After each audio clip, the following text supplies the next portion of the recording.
Hello again, everyone. This is Kevin Small with CRPA. We do have the privilege of having Chuck Michel on the line with us today. For those of you who don't know, Chuck Michel is the volunteer president for CRPA, as well as the senior partner with Michel and Associates. If you were wondering where all of the lawsuits were coming from out of CRPA, this is where. So Chuck, thanks for being on with us today. Hey, my pleasure.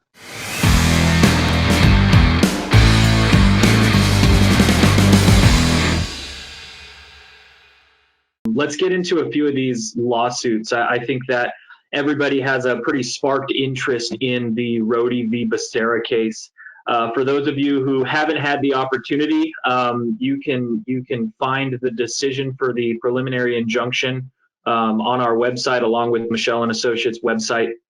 But Chuck, if you could break it down for us really quickly, what is it that Judge Benitez actually decided that allowed him to pass that injunction? Well, okay, so first of all, he issued a 120-page work of constitutional art. Yeah. To justify what he was doing. This is a challenge to a part of Prop 63, which was a law that folks voted on because it was presented as a safety measure, a public safety measure, by Gavin Newsom, who was then the candidate for governor. He was basically doing what many gubernatorial candidates have done in the past, which is use an initiative to build name recognition and launch his campaign for governor. That law passed.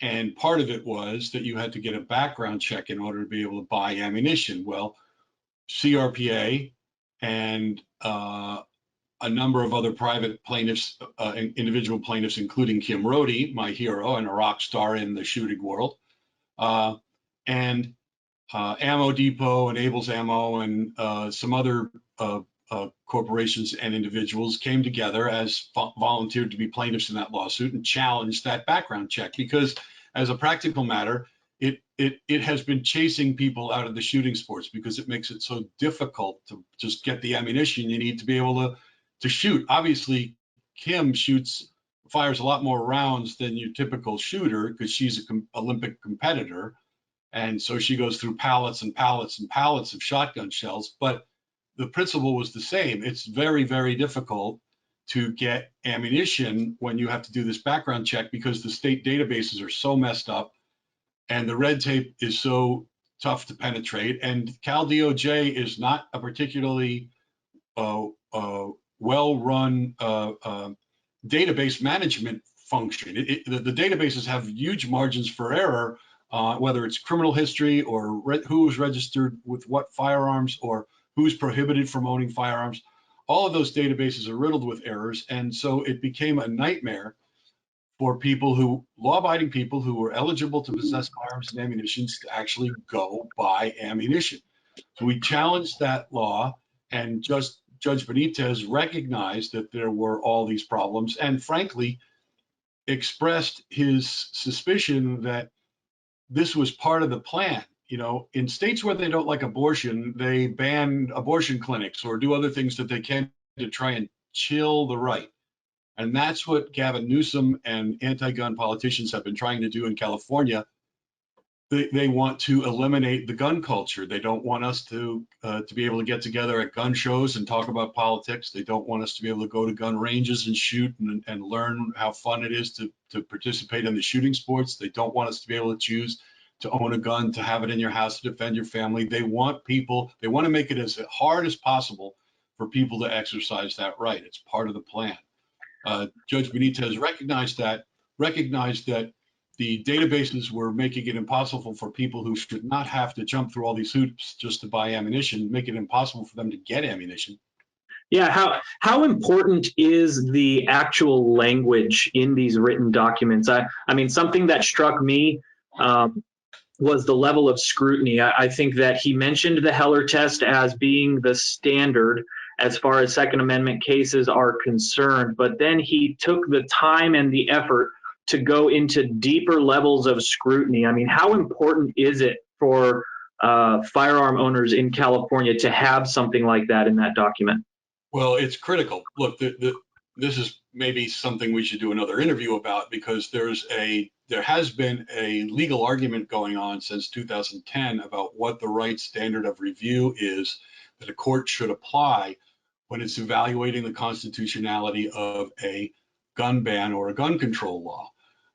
The higher the standard of review, the less likely it is that a law is going to survive constitutional scrutiny, and the more likely it is that a given law will be struck down as unconstitutional, which is why courts like the Ninth Circuit have tried so hard to make it a very weak standard of review so that almost no laws will be struck down.